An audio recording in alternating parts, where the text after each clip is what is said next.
Salam alaikum, si cette vidéo vous plaît, pensez à cliquer sur le bouton j'aime, à vous abonner et à cliquer sur la cloche de manière à rester informé de toutes les nouvelles vidéos publiées sur la chaîne Voix Off for Islam. Et pour finir, je vous invite sur notre site web voixoffforislam.fr. Vous êtes les bienvenus. A tout de suite, Inch'Allah.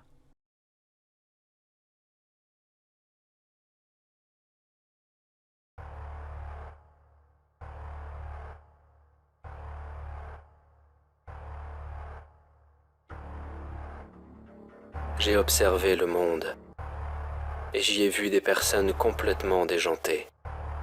Du moins, c'est ce que l'on pourrait croire en ignorant leur culture, leurs coutumes ou leur religion.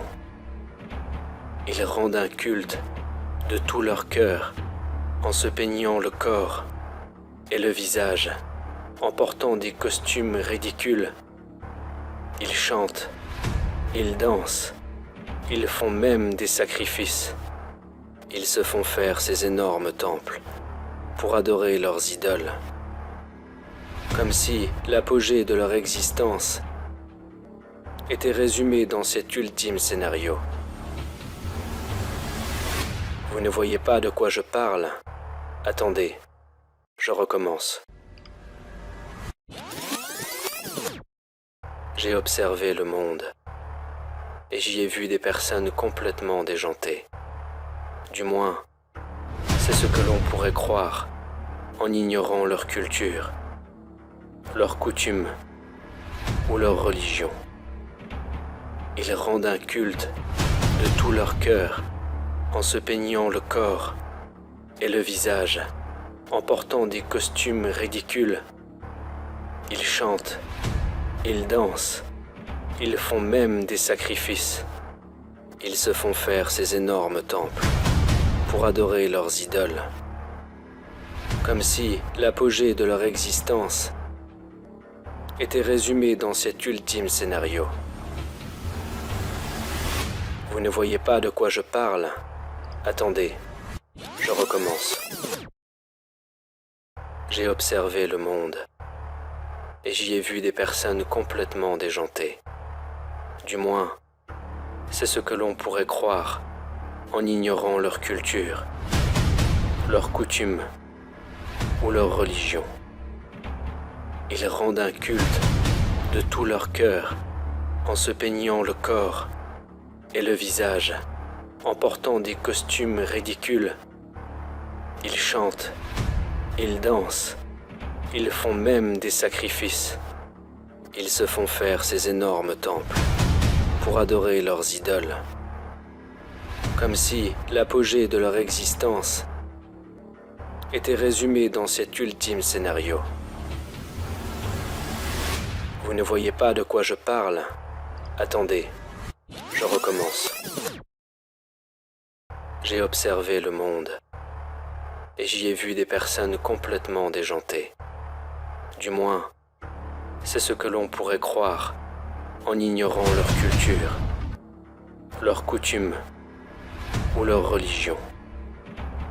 Ils rendent un culte de tout leur cœur en se peignant le corps et le visage, en portant des costumes ridicules. Ils chantent, ils dansent, ils font même des sacrifices. Ils se font faire ces énormes temples pour adorer leurs idoles. Comme si l'apogée de leur existence était résumée dans cet ultime scénario. Vous ne voyez pas de quoi je parle? Attendez, je recommence. Ils se font faire ces énormes temples pour adorer leurs idoles, leurs idoles, leurs idoles. J'ai observé le monde et j'y ai vu des personnes complètement déjantées. Du moins, c'est ce que l'on pourrait croire en ignorant leur culture, leurs coutumes ou leur religion. Ils rendent un culte de tout leur cœur en se peignant le corps et le visage, en portant des costumes ridicules. Ils chantent, ils dansent, ils font même des sacrifices. Ils se font faire ces énormes temples pour adorer leurs idoles, comme si l'apogée de leur existence était résumé dans cet ultime scénario. Vous ne voyez pas de quoi je parle. Vous ne voyez pas de quoi je parle.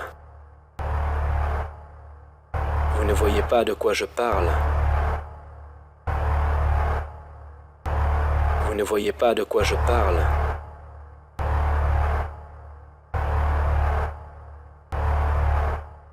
Vous ne voyez pas de quoi je parle.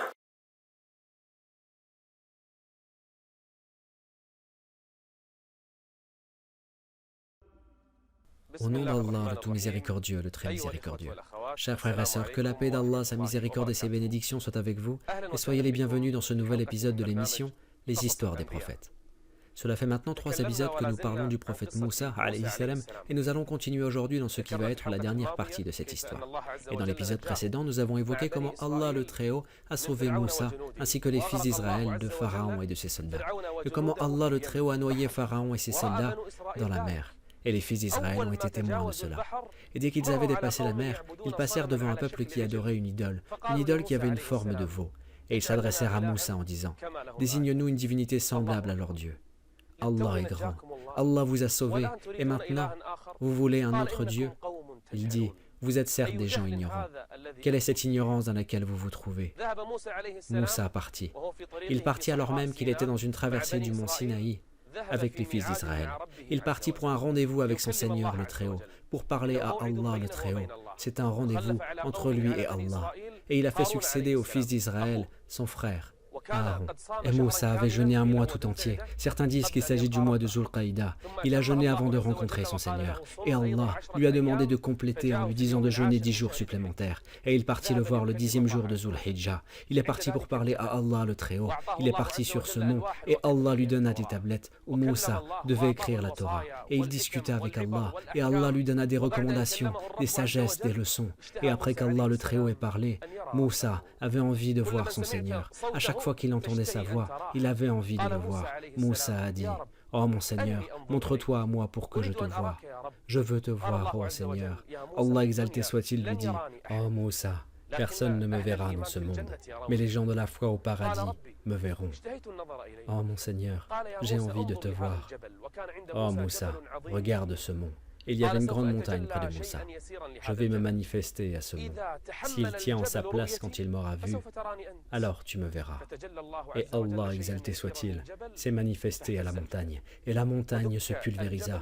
Et la montagne s'effondra et devint de la terre. Et quand Moussa a vu ce qu'il s'est passé, il fut foudroyé. Il s'effondra foudroyé, puis il se releva et dit « Gloire à toi je me repens. »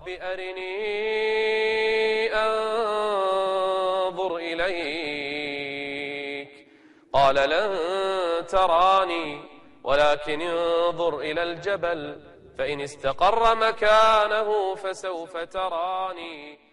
Et quand Allah le Très-Haut s'est manifesté à la montagne, فلما تجلى ربه للجبل جعله دكا وخر موسى صعقا فلما أفاق قال سبحانك تبت إليك وأنا أول المؤمنين. Je suis le premier des soumis et des croyants au Seigneur. Puis Allah le Très-Haut lui posa la question « Pourquoi Moussa t'es-tu hâté de quitter ton peuple ?» « Ils sont là sur mes traces, dit Moussa, et je me suis hâté vers toi, Seigneur, afin que tu sois satisfait. Nous avons mis ton peuple à l'épreuve après ton départ. Alors retourne vers eux. » Moussa retourna auprès de son peuple avec les tablettes entre les mains. Moussa retourna auprès de son peuple pour voir ce qu'il s'était passé. Et il vit quelques personnes de son peuple en train d'adorer le veau en dehors d'Allah. Et il y avait un homme qui s'appelait Samiri, qui les a trompés. Il s'est moqué d'eux. Il a pris l'or qu'ils avaient pris au peuple de Pharaon, et il a fabriqué un veau. Il a fabriqué un veau et leur a demandé de l'adorer en dehors d'Allah. Et le vent entrait dans ce veau, et en ressortait, et il faisait un bruit comme le son des vaches. Et ils dirent que le veau était un dieu, et pire mentir encore. Ils dirent que c'est le Dieu de Moussa, qu'il l'a oublié, que Moussa a oublié, qu'il est parti parler avec son Dieu alors qu'il est avec eux. Regardez leur ignorance. Moussa les vit en train d'adorer le veau et de danser et de chanter autour de lui. De colère, il jeta les tablettes au sol et se dirigea vers son frère Aaron. Il dit « Oh mon peuple, qu'avez-vous fait? Qu'avez-vous fabriqué? Avez-vous voulu hâter le commandement de votre Seigneur ?» Puis, il jeta les tablettes et attrapa la barbe de Aaron. Il la tira et lui dit « Oh Aaron, ما لك إذ رأيتهم ضلوا ألا تتبعا أفعصيت أمري قال يا ابن أم لا تأخذ بلحيتي ولا برأسي إني خشيت أن تقول فرقت بين بني إسرائيل ولم ترقب قولي. j'ai cru, ô Moussa, que si je leur ordonnais, que si je leur interdisais, qu'ils se divisent, et peut-être qu'il se passerait quelque chose et que tu me blâmerais, ô Moussa. Ô mon peuple, pourquoi avez-vous fait cela? Pourquoi avez-vous fait cela? Qui est-ce qui vous a trompé et qui vous a fait adorer le veau en dehors d'Allah? Et ils dirent à Moussa, alayhi salam, c'est un homme. Qui est-ce? Ils répondirent que c'est un homme du nom de Samiré. Où est-il? Et ils ramenèrent Samiré à Moussa, alayhi salam. Ils lui ont dit, viens, Moussa veut te voir. Et Moussa, alayhi salam, l'appela et parla avec lui. Et lui dit, pourquoi as-tu fait cela, ô Samiré? Subhanallah walhamdulillah wa la ilaha illallah. Subhanallah walhamdulillah wa la ilaha illallah. Pourquoi as-tu fait cela, ô Samiré? Pourquoi as-tu fait cela? Il dit, quand Allah le Très-Haut a anéanti Pharaon, j'ai vu Gabriel qui était sur un cheval, et j'ai pris quelques fragments des traces de son cheval, puis je les ai jetés sur quelque chose que nous avons construit, qui avait la forme d'un veau, le fils de la vache. Et ils avaient pris un peu d'or du peuple de Pharaon. Et nous avons construit un veau comme celui que nous avions vu qui était adoré, en dehors d'Allah. Puis j'ai jeté sur ce veau les traces du messager, qui était Gabriel, alayhi salam. Et il a commencé à faire un son. Et j'ai dit aux gens qu'il était leur Dieu, en dehors d'Allah. قال فما خطبك يا سامري قال بصرت بما لم يبصروا به فقبضت قبضة من أثر الرسول فنبذتها وكذلك سولت لي نفسي. Et le châtiment tomba sur Samiré. Moussa alayhi salam lui dit, tu vas vivre dans ce bas monde et tu ne pourras toucher personne et personne ne te touchera. Va-t'en, dit Moussa.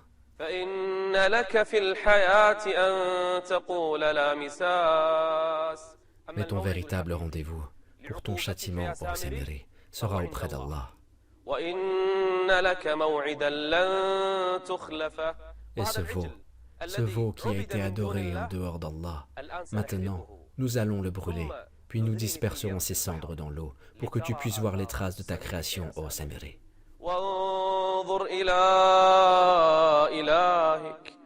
وانظر إلى إلهك الذي ظلت عليه عاكفا لنحرقنه ثم لننسفنه في اليم نسفا إنما إلهكم الله.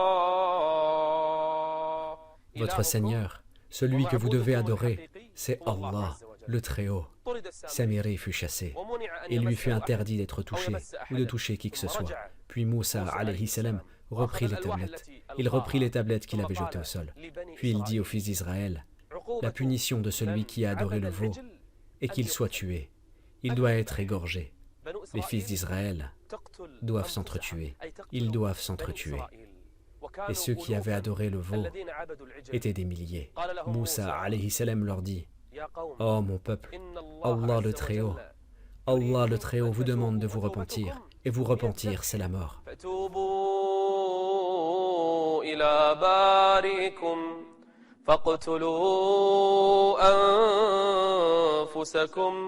ذلكم خير لكم عند باريكم فتاب عليكم إنه هو التواب الرحيم.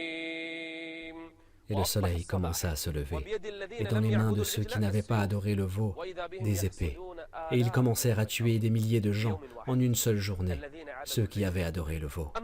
Et les autres, ceux qui avaient vu et qui n'avaient rien dit, Moussa, alayhi salam, choisit parmi ceux-là 70 hommes. Il a pris les 70 qui étaient les meilleurs des gens. Ils étaient parmi les gens les plus utiles, parmi les plus adorateurs. Et il leur a dit, venez avec moi, allons vers un mont pour adorer Allah le Très-Haut et pour lui demander pardon, afin qu'il nous pardonne. Moussa, alayhi salam, partit avec eux. Il partit avec eux sur un mont. Et Moussa, alayhi salam, devint invisible. Les gens ne le voyaient plus. Il était en train de parler avec son Seigneur le Très-Haut. Et les 70 parmi les adorateurs étaient en train de demander le pardon d'Allah. Et ils invoquaient Allah et ils imploraient son pardon, jusqu'à ce qu'il, le Très-Haut, leur pardonne après que Allah le Très-Haut ait fini de parler à Moussa, alayhi salam. Puis il revint auprès d'eux, il revint auprès des 70, et ils lui demandèrent une nouvelle requête. L'histoire des fils d'Israël. À chaque fois qu'Allah le Très-Haut leur pardonne, ils recommencent et font un très grand péché et une autre transgression. Vous savez ce qu'ils lui ont demandé? Les 70 adorateurs, les 70 hommes pieux, ils demandent à leur Dieu quelque chose d'étrange. Ils disent à Moussa, alayhi salam, « Oh Moussa, nous croirons en toi, mais à une seule condition. Après ce que vous venez d'entendre, et ce que vous avez lu, et les prodiges évidents que vous avez vus, quelle est votre requête? Nous voulons voir Allah le Très-Haut, sinon nous ne croirons pas en lui. »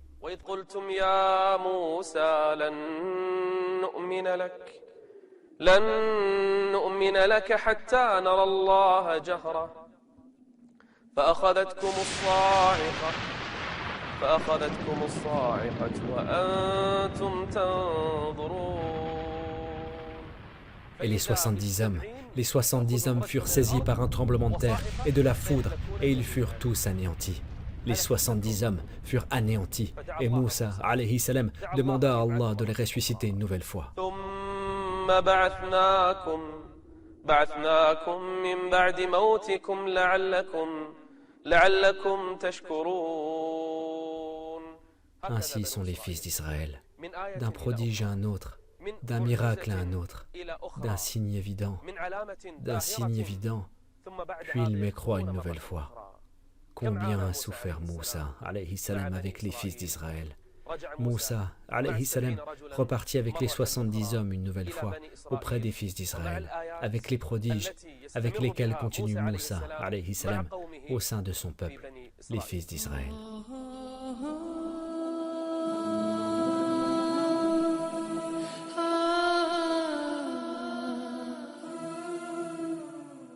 Moussa, alayhi salam, partit avec les fils d'Israël.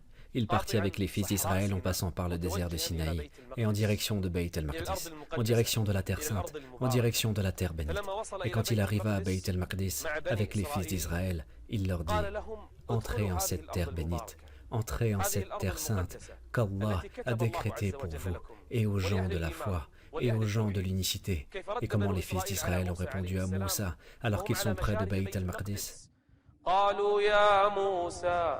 إن فيها قوما جبارين وإنا لن ندخلها حتى يخرجوا منها فإن يخرجوا منها فإنا داخلون.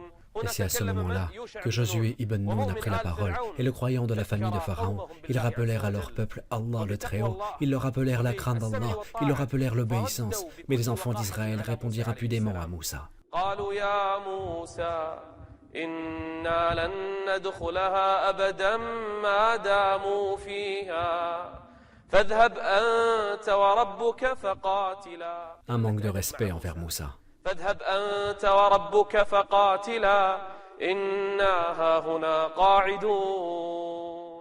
Moussa, alayhi salam, répondit en ayant peur de son Seigneur. Il dit, « Seigneur, je n'ai de pouvoir vraiment que sur moi-même et sur mon frère. Sépare-nous donc de ce peuple pervers. » Et Allah le Très-Haut dit, Allah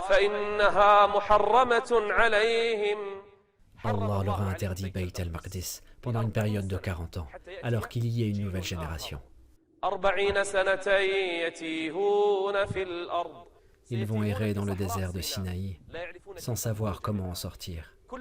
À chaque fois qu'ils marchent une distance de quelques jours, ils reviennent au point de départ. Une errance qui durera 40 ans. Puis après les 40 ans, ils ont eu à nouveau le droit d'y entrer. Pendant cette errance et dans ce désert, il s'est passé beaucoup de choses et Allah a parlé de certaines de ces choses. Allah leur a donné un aliment qui s'appelle la manne alors qu'ils étaient dans un désert, un aliment délicieux avec lequel ils faisaient leur pain, et les cailles, qui étaient des oiseaux qui venaient tout le temps avec facilité, et ils en mangèrent ce qu'ils en veulent. ونزلنا عليكم المن والسلوى كلوا من طيبات ما رزقناكم ولا تطغوا فيه فيحل عليكم غضبي ومن يحلل عليه غضبي فقد هوى. Et même pour l'eau, Moussa alayhi salam, Moussa frappait le rocher avec son bâton et 12 sources jaillirent de ce rocher, à chaque descendance des 12 fils de Jacob. Une source. Ils mangeaient et ils buvaient. Mais ils partirent tout de même voir Moussa alayhi salam et ils lui dirent: invoque pour nous ton Seigneur, invoque pour nous ton Seigneur pour qu'il nous fasse pousser les produits de la terre. Ils disputèrent Moussa sur toutes les choses. 40 ans que Moussa alayhi salam patienta, 40 ans en les supportant et en supportant leur calvaire. Et un jour, il y avait un homme riche qui était avec eux dans leur errance dans le désert de Sinaï. Il y avait un homme riche qu'ils ont trouvé mort au début de la journée. Et ils ont cherché le meurtrier, mais ils ne l'ont pas trouvé. Alors ils sont partis voir Moussa et lui ont dit: oh Moussa, invoque ton Seigneur pour qu'il te dise qui a tué cet homme. Et il invoqua Allah le Très-Haut. Et Moussa vient à eux et dit: Allah vous ordonne d'égorger une vache. Égorger une vache, n'importe quelle vache. Nous te demandons qui a tué l'homme. Et tu nous dis d'égorger une vache? Est-ce que c'est une moquerie? Est-ce que c'est une blague?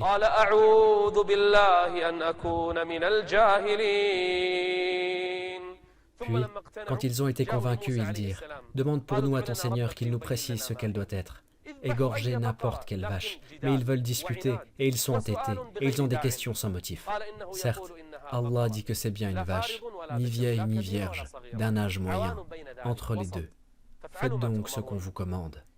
Ils étaient robustes et Allah les a fatigués. Ils dirent: quelle est sa couleur? Allah dit que c'est une vache jaune, de couleur vive et plaisante à voir. Égorger n'importe quelle vache qui a ces descriptions. Ils revinrent une troisième fois.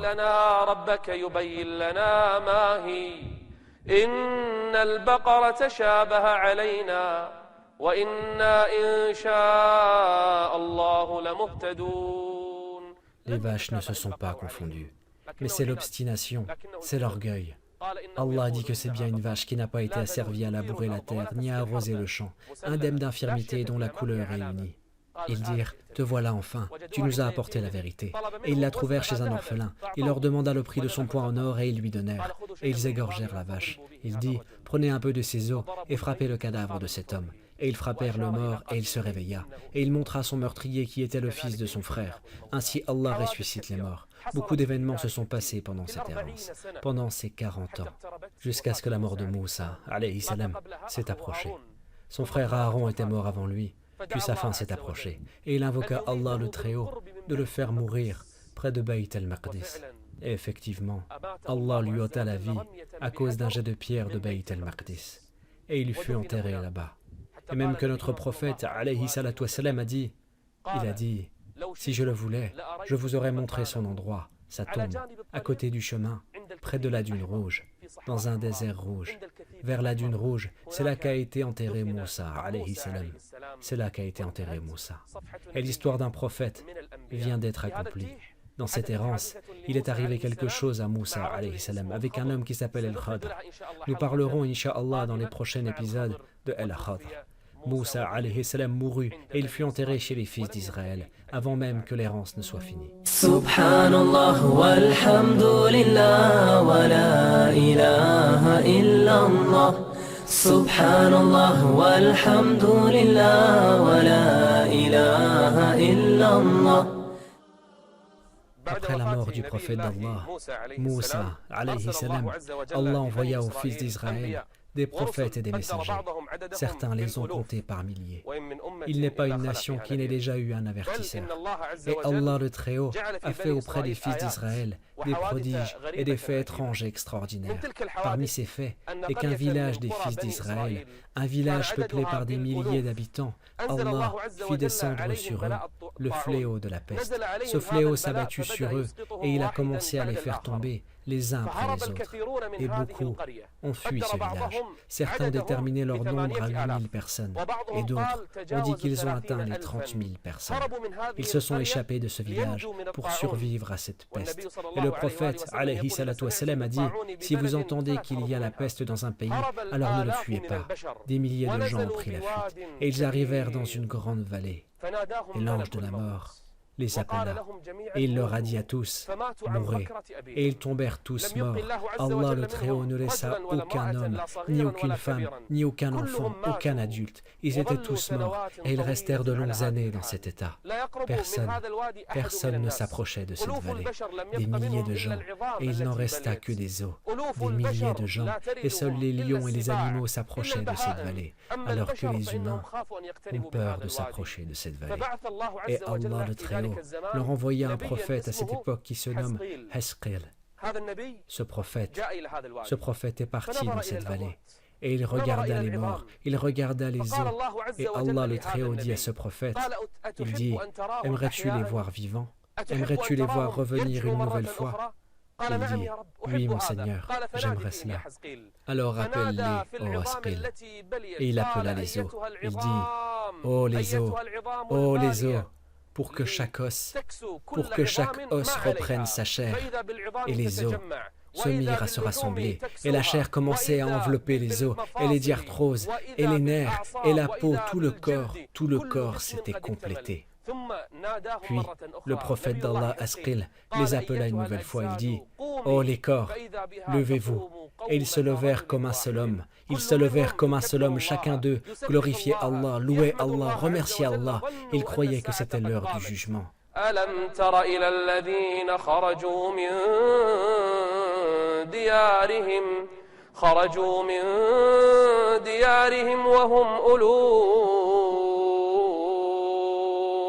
وهم ألوف حذر الموت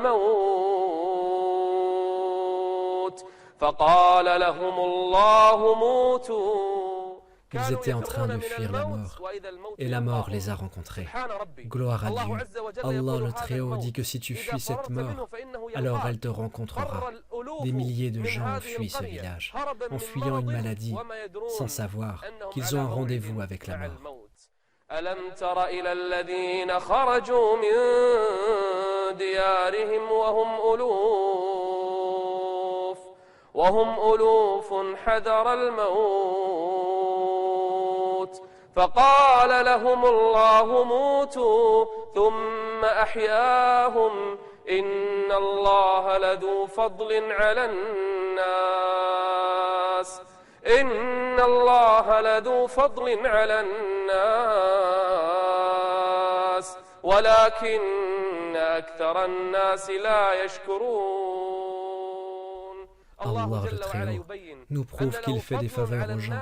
Regardez comment il les a ressuscités. Regardez comment il les a ressuscités après leur mort. Et ils revinrent une nouvelle fois dans leur village, comme miracle pour ce prophète, et un signe d'Allah pour ce prophète et pour les fils d'Israël. Les prophètes des fils d'Israël sont nombreux. Et dans le prochain épisode, nous allons parler, si Allah le veut, d'un homme qui s'appelle El-Khadr. Et est-ce que El-Khadr est un prophète? Est-ce que c'est un homme pieux? Le plus probable est qu'il est un prophète d'Allah le Très-Haut. Quelle est l'histoire de cet homme? Et qu'est-ce que Allah le Très-Haut lui a donné comme signe évident, ainsi que les prodiges et les miracles qu'il lui a donnés? Cet homme a fait des choses qui semblent anormales en apparence. Quelle est l'histoire d'El-Khadr avec Moussa, alayhi salam? Et nous allons revenir un peu sur son histoire. Et nous parlerons de l'histoire de ce prophète, El-Khadr, et les choses étranges qui se sont passées avec Moussa, alayhi salam.